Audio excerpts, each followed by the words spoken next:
Let's talk some Indians. Our good buddy Matt Loede joins us from Associated Press Radio. He is the Indians beat reporter for Associated Press Radio. Thanks for coming in.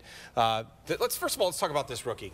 Cody Anderson's start today is a major league debut, the first starting pitcher make a major league debut since our good buddy Danny Salazar back in 2013. And boy, this kid, he might have been nervous early, but he really locked in. Yeah, he said he couldn't feel his body at one point during the game today, but I'll tell you what, his velocity, solid. His two pitches that he throws a lot worked perfectly today. And I think once he got over the nerves, Mike, he really settled in, did a very nice job, didn't allow the game to get too big. And I think that's, we see a lot of times with rookie pitchers, they just, they grab the ball too hard, they grip the ball too hard. That's what Terry Francona said. They just kind of heave it up there. They're afraid to throw their off speed. They're afraid to throw their secondary and their third pitches if they have one. Cody Anderson was not afraid of that today. I think he does a sensational job. The fourth number 5 pitcher in this rotation, and I think we got to be honest, by far he was the most effective between Markham, between TJ House, between Zach McAllister, and now Cody Anderson. Cody looked the best of those 4. Is that a message to the other guys that you just named, that the best could be the guy that is the number 5 going forward?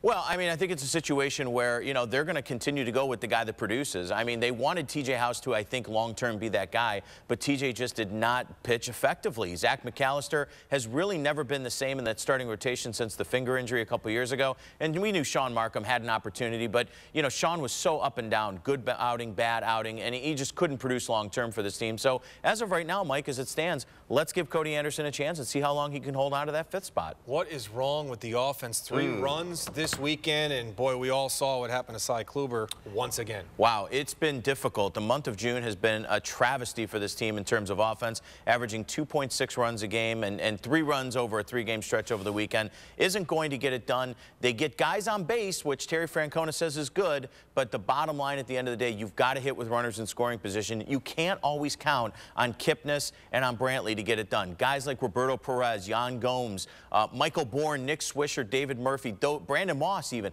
Those guys have got to get it done long term. If this team's going to make a serious push in the wild card or even for the division, those guys have got to get hot. You know how it is, Mike. Offensively, 2 or 3 guys have got to be hot at the same time. It was earlier in the season. Kipnis obviously was that guy, and he's still hitting the ball pretty well. Had a big hit in the 9th inning today, get the game-winning run in scoring position. But at the end of the day, you can't count on one guy to carry the load all season long. It just doesn't work. And offensively, this team has got to find some answers, or I think it's going to be a long July and August. Matt Loede from Associated Press Radio, the Indians beat reporter. As always, bud, thanks for coming in. Appreciate the insight. Appreciate it. Thanks, Mike. We'll have you back soon. Much more to come on the Forward Sports Sunday after this timeout.